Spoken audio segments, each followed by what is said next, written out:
But know this, that in the last days there will come times of difficulty. For people will be lovers of self, lovers of money, proud, arrogant, abusive, disobedient to their parents, ungrateful, unholy, heartless, unappeasable, slanderous, without self-control, brutal, not loving good, treacherous, reckless, swollen with conceit, lovers of pleasure rather than lovers of God, having the appearance of godliness but denying its power.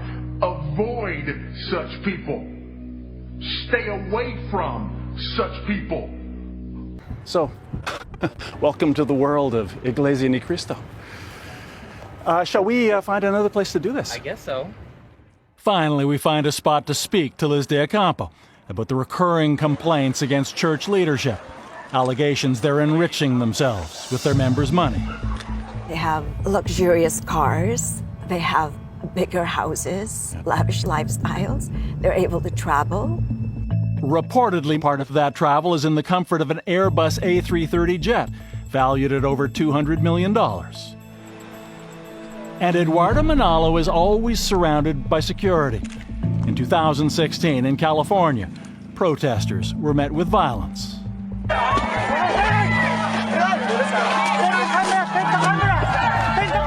They attacked us physically. Broke our signs. They shoved people on the fences, pushed one of the ministers. Liz De Ocampo was expelled by INC and sued by the church. And she got this, a not-so-veiled threat from an INC member that she would be killed. Still, she says, it all was worth it. A lot more people are waking up to the truth that church members used for handling collection money. That they would collect. They would segregate some of the cash, a good amount of the cash, and they bundle that together. And there are collectors who show up on a particular day to pick up the bag of money, the bag of cash, and they transfer that all the way to the U.S. main office in Burlingame. Exactly what they do with the cash, we have no idea. We cannot ask about that. Just to be clear, in your capacity as a minister of INC, you saw this, as what you call funneling of the money. Oh yes, I've seen it with my own eyes. INC's lawyers say handling cash like that is not unusual. But according to Dizon, congregations in Canada and the U.S. are INC's cash cows. He says it's why Manalo spends so much time in North America. In fact, sources tell us that they've submitted a list to U.S. law enforcement of church executives they suspect of trying to smuggle cash from Canada and the U.S. And indeed, we've received information that in 2015, one of Eduardo Manalo's top executives, a man named Matt Pareja, was detained at Seattle Airport, allegedly trying to take undisclosed cash out of the country. In other words, exactly what Rolando Dizon described for us. If you kind of connect the dots, when you consider the fact that there are congregations preparing cash during his arrival. Through his lawyers, Eduardo Manalo denies misusing church money in any way. But Dizon doesn't buy that and fears he still may pay a price for speaking his mind. Do you believe you are in danger? I believe so. Very much so. It's been run by one family. Its leader today is the founder's grandson, Eduardo Manalo, and his is the final word. All that you command us, we will do, and wherever you send us, we will go. But increasingly, the church is facing unusual allegations for a major religious organization. Its members accused of financial irregularities, kidnapping, even murder. Financial secrets appeared online, and INC members blamed him for leaking them. Menorca says police officers out to protect the church tried to kidnap him more than once, here in broad daylight on the streets of Manila. When it made the local news, INC denied any involvement. And Menorca says another abduction almost cost him his life. I saw 10 police officers with their guns pointed at me, and then they ran and shouted, dapa, meaning get on the ground. He says he was sure he would be killed when he was put into a vehicle, handcuffed, and someone threw something inside. I immediately know that it's a grenade. The only thing I could do was bow my head and pray for my wife and child. That's it. But incredibly, the grenade didn't explode. Prayed for my family. The more we stay there, the more we will be in danger. And the Menorca family remained in fear of INC. When they found this picture on their windshield, their little girl's face crossed out in red ink, they fled the Philippines. You're an asshole. You're an asshole. Canadian Barry Gammon came into conflict with INC members in the Philippines when they began building a church nearby. It started when he complained about all the noise, but a police report would indicate the dispute went far beyond that. Gammon recorded this confrontation with an INC member on his cell phone. Come on.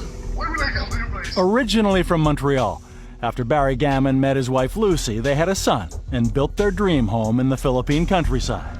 They're doing their construction, the in and out of the motorbikes, and they're working like until midnight. That started the encounters between us. Those encounters dragged on for 2 years, at all hours of the day and night. So 3 o'clock we're awake. Our son is awake.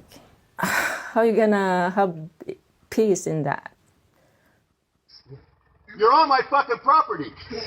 It all came to a head when Gammon argued with this INC member who'd parked in his driveway, blocking his gate. He's also a local lawyer. We're not done. I will see you in court.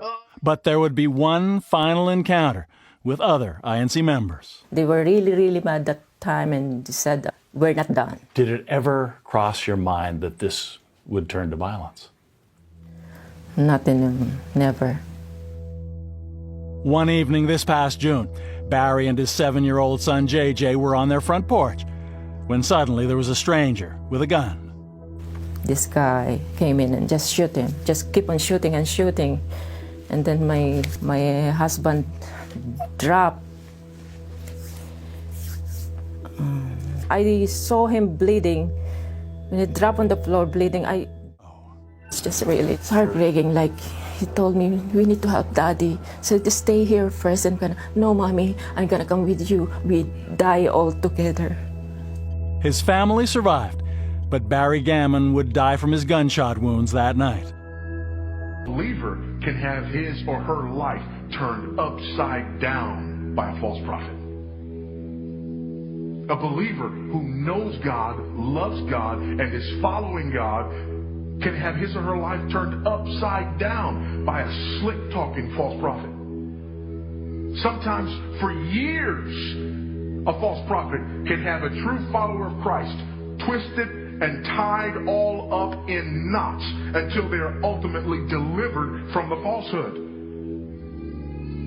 So don't you think for a moment that just because you're a follower of Christ, just because you've been born again, that you don't need to be careful about what you listen to, and that there is no danger of listening to false prophets.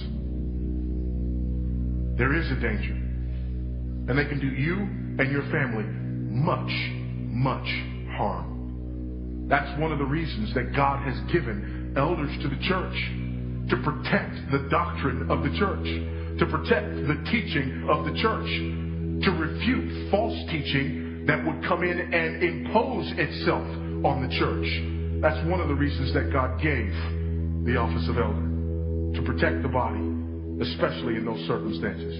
Because there are people out there who look good, who sound good. They're on Christian radio, they're on Christian television. Some of them have household names and are best-selling Christian authors.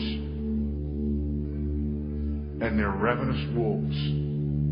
The trial begins at the Vatican today of a Roman Catholic cardinal who used to be a close ally of Pope Francis. Cardinal Angelo Becciu faces accusations including using church money to buy a multi-million-dollar property in London.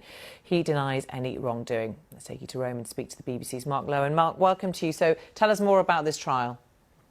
Well, Sam, it's a tale of financial scandal and extortion at the heart of the Vatican that is worthy of the juiciest crime writer. But from today, it's being heard in a court inside Vatican City as Cardinal Becciu becomes the highest-ranking church official in modern history to face trial for financial crimes. The attorneys general of New York and New Jersey are now expanding their investigations of sex abuse inside the Roman Catholic Church. This follows a scathing grand jury report in Pennsylvania released last month. It accused more than 300 priests of attacking more than 1,000 children. Similar inquiries are underway in New Mexico, Missouri, and Illinois. Nikki Batiste spoke to 4 sisters who say they were abused by the same priest. Nikki, this was quite an emotional interview that they gave you. Unbelievable. Good morning. Church officials in New York and New Jersey say they've been cooperating with law enforcement for some time now and pledged to do so with their state AGs. The 4 sisters who are sharing their story with the nation for the first time say the intensifying scrutiny is overdue. It is literal torture, soul murdering torture every day. So after nearly 3 years investigating the French Catholic Church, a commission says about 330,000 children were victims of sexual abuse over 70 years. After alarming criminal charges were just filed involving alleged sexual abuse within the Catholic Diocese in Michigan, we're now learning more about the accused. 7 Action News reporter Simon Shakett shows us who's facing lengthy prison sentences and how the Catholic Church is responding to the charges. A former Catholic priest pleaded guilty to sexual abuse charges involving 2 boys. David Polson faces up to 14 years in prison for incidents that happened between 2002 and 2010. He's one of only 2 Pennsylvania priests to face charges since a grand jury report identified hundreds of abusive clergy. Yesterday, the Pennsylvania State Senate declined to vote on a bill that would extend the statute of limitations allowing childhood sex abuse victims to sue. Nikki Batiste spoke with 2 victims who handled the issue a different way. They met face-to-face with the priest they say sexually abused them. This is a story you'll only see on CBS News. Nikki, good morning. Good morning. The priest declined our request for an interview, but because the victims told us they wanted their conversation recorded, we set up hidden cameras. They say they want survivors and the public to hear what their alleged abuser has to say now. Hi, Nikki Batiste with CBS News. This former priest wasn't interested in talking with CBS. Nothing? Nothing you want to say to your victims? You don't want to apologize? False prophets bear bad fruit. And they bear bad fruit in 2 main ways. Bad teaching, bad living. Bad teaching, bad living. Look at what Jesus says again. You will recognize them by their fruits.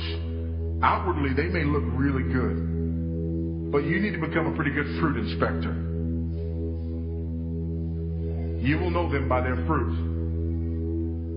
Are grapes gathered from thorn bushes or figs from thistles? So every healthy tree bears good fruit, but diseased trees bear bad fruit. A healthy tree cannot bear bad fruit, nor can a diseased tree bear good fruit. Can't happen that way. What do? Examine the fruit. That's our responsibility as believers. Examine the fruit. Our test is, does what he said come from and line up with the Bible? Amen. Finally, none of this matters if we're not ready and willing to test and judge. None of this matters if we're not ready and willing to test and to judge. It's meaningless if we're unwilling to test and to judge. By the way, why do I say judge? The last phrase that Jesus uses is very important. The last phrase he uses in this paragraph is, the tree that doesn't bear good fruit, it's going to be cut down and thrown into the fire.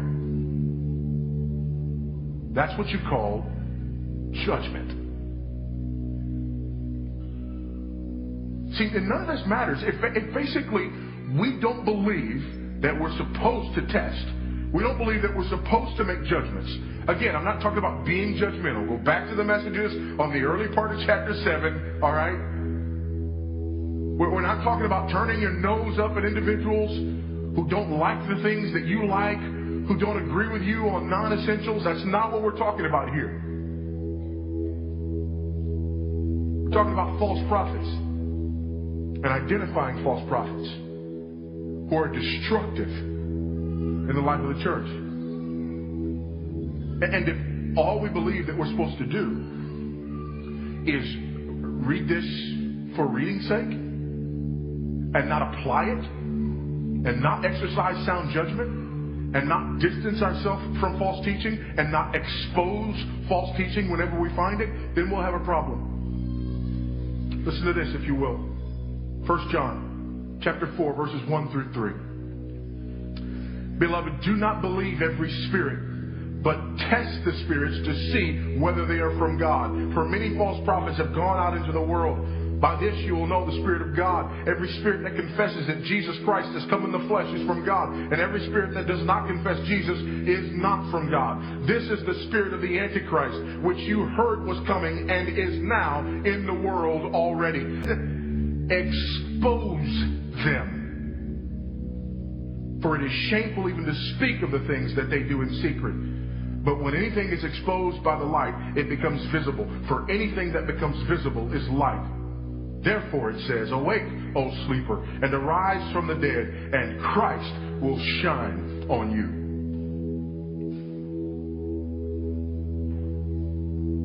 Our culture says, that's mean and nasty, that's judgmental, that's not Christian. The Bible says, test the spirits, beware of false prophets, expose the deeds of darkness, refute those who contradict sound teaching.